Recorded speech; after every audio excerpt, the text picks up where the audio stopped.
But Karma Yoga itself becomes a religion, just as Raja Yoga becomes a religion or Bhakti Yoga becomes a religion.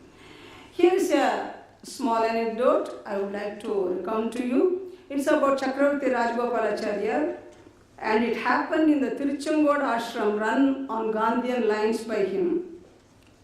That was in the late 20s when Rajaji had set up the Gandhi ashram at Tiruchangod, bringing the Gandhian ideals to improve the lives of the villagers around who were steeped in poverty and ignorance.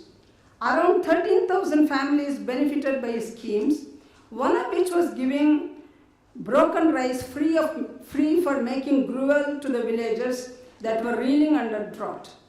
He set only one condition. If anyone was found drinking, the whole family would be denied free rice. Very simple rule. One day, two men brought a complaint that a person in one of the villages had drunk liquor and even beat up his wife. Rajaji said the family will not get any more help from the ashram. When the family came to him, they vehemently denied the accusation and prayed for help. The wife said he had never beaten her. The father said he had not drunk, and so on.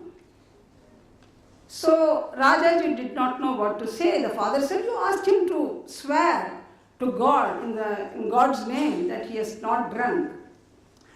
Rajaji writes that he had been a lawyer for several years and knew that untruth came naturally to the lips of the person who swore in the witness box.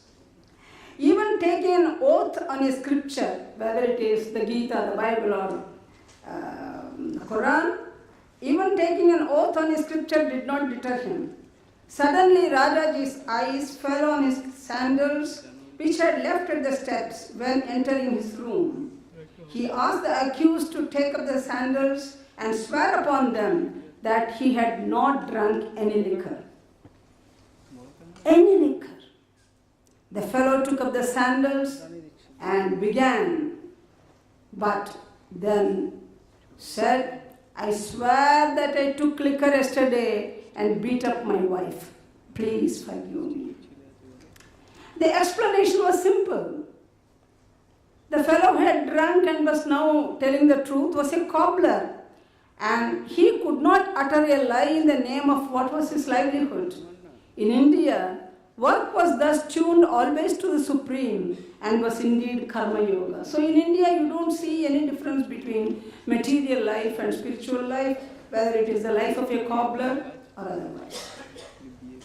So on with Raja Yoga and Bhakti Yoga. You could, of course, go on speaking about them and have written about them, but then I think there should be more time for interaction than my just reading them. So I will just go ahead. The day when he gained the Adesh for his future work in Kanyakumari, he was transformed into a spiritual dynamo. The rest is history. When he represented Hinduism and the yoga systems in the West, it was like a breath of fresh air. He made the term yoga live and showed how it was the instrument to achieve one's own aspirations to become one with the divine, or learn to transform one's own life on earth into a life divine. His lectures on yoga naturally related the audience to the Gita. Also, he did not teach in a vacuum because he could use with great ease Western philosophy and Eastern philosophy, Western mythology and Eastern mythology to just transform the audience to his ways. As for Swami Vivekananda's inspirations, to conclude, as for Swami Vivekananda's inspirations for the Western mind, we could do for a couple of instances for the present. Nikola Tesla, for instance, Tesla was an electrical engineer who had mastered the secrecies of power systems. His life was highly creative, often explosive and unpredictable, who had almost become iconic by the time he met Swami Vivekananda. He met Swamiji sometime in the early weeks of 1896. Writing to E.T. Sturdy on 13 February, the Swami gives us an idea of the reception his lectures on yoga had in America. From the letter we gather that one Dr. Street became a sannyasin attracted by yoga and had taken the name Yogananda, as his leaning is all towards yoga. And the other was Mr. Tesla.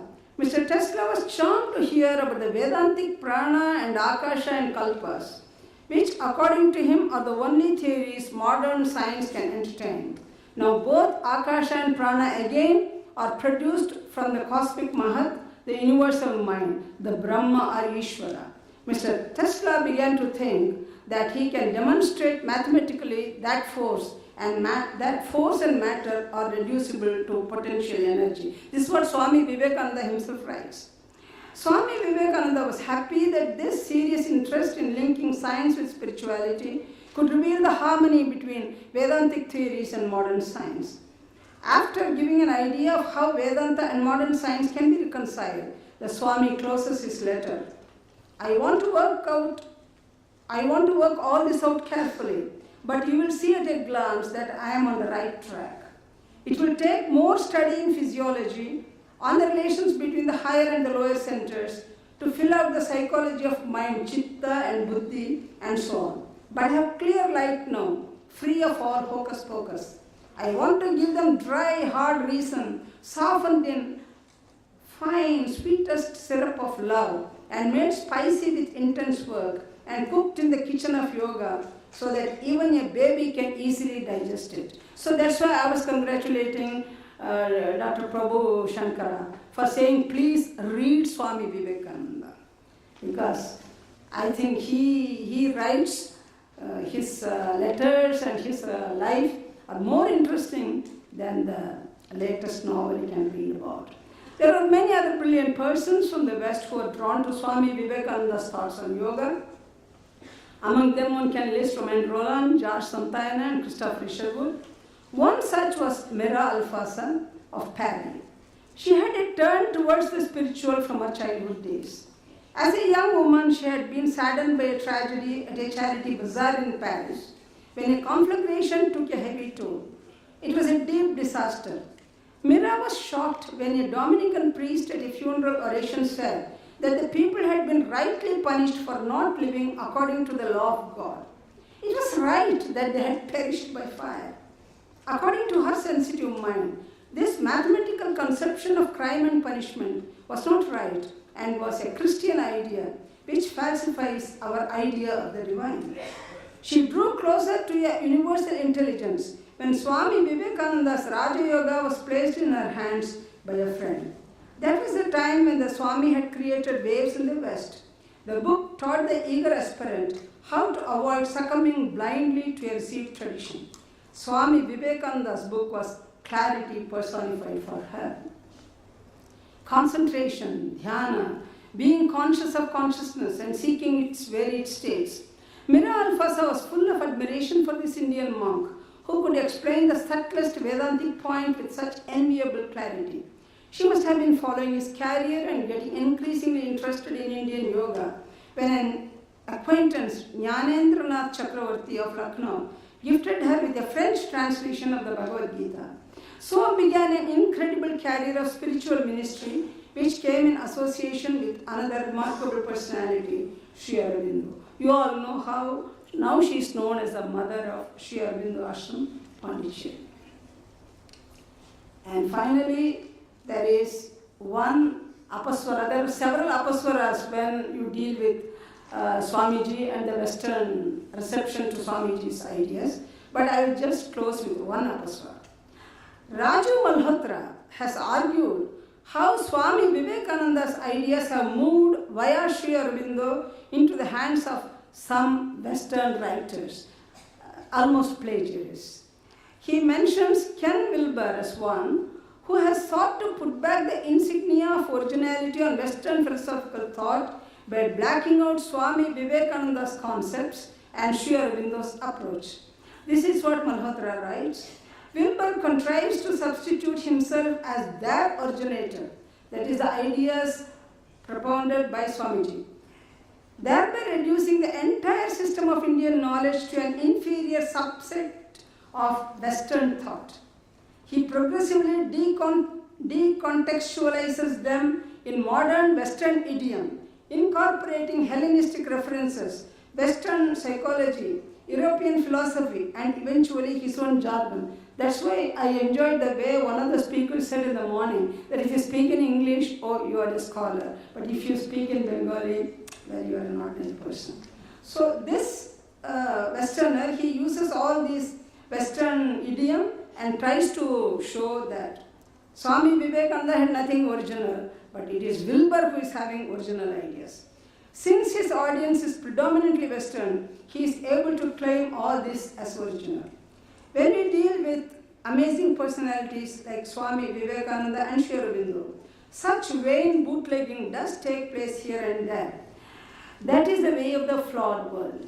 Meanwhile, we bow in reverence to Swami Vivekananda for the radiances he has shed on yoga, the synthesis of its pathways, and the perfect linkage of matter and spirit by living such a life that once caught the attention of an international audience. And that audience continues to grow in volume. For with the Swami, there was no jugglery of words but darshana. He saw and made others see the radiance that links manhood to godhood. To him, the world, east and west, offers deep salutations in gratitude. And to you, dhanavad.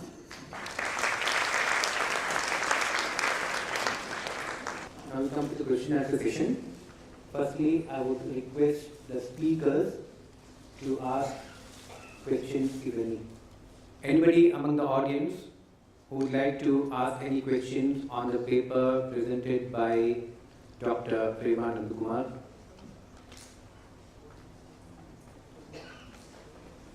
Namaskar. Thank you for your beautiful lecture. I have a question that I have gone through a little bit of Sri Aurobindo's complete works where I have seen that Swami Vivekananda had given him direction when he was in jail, I think, when Sri Aurobindo was in jail, that for 21 days or 3 weeks he had given him direction for the yoga process. Sri Aurobindo has admitted it, and in his own writings he has written it. And then seeing that afterwards, a little bit of Sri Aurobindo's works I have read, and I have seen that Sri Aurobindo's concept of transformation of earthly life into divine life has been merged with Swamiji's explanation of religion, that is, religion is the manifestation of divinity already present in man. So, I have a question, not question, I think my idea I want to present that Sri Aurobindo's thought of divine life or divine or transforming the earthly life into divine life, and Swami Vivekananda's concept of religion, that is manifestation of divinity already present in man, are the same, or the same goal. They are approaching towards the same goal. That I think, whether it is true, that I want to know. Yeah. Thank you, madam, for your remarks. Well, I had the quotation ready in which Sri Aurobindo describes how Swamiji appeared to him in his vision when he was in the Alipur jail in this Calcutta. That's why Calcutta is very sacred for me.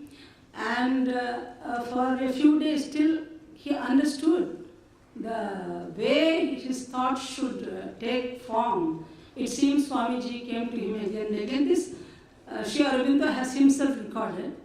And in a paper on Sri Aurobindo, Swami Vivekananda and Sri Aurobindo, which is the English version of my Tamil lecture, I have given in detail how Swami Vivekananda's inspirations are there at almost every step of Sri Aurobindo's work, whether it is political or yogic or even poetic. You remember, Swamiji says that if there is to be an avatar next, maybe it will be a woman who will be an avatar. And Sri Aurobindo makes the woman as the new avatar when he writes his epic poem Savitri. So in many ways, there are inspirations.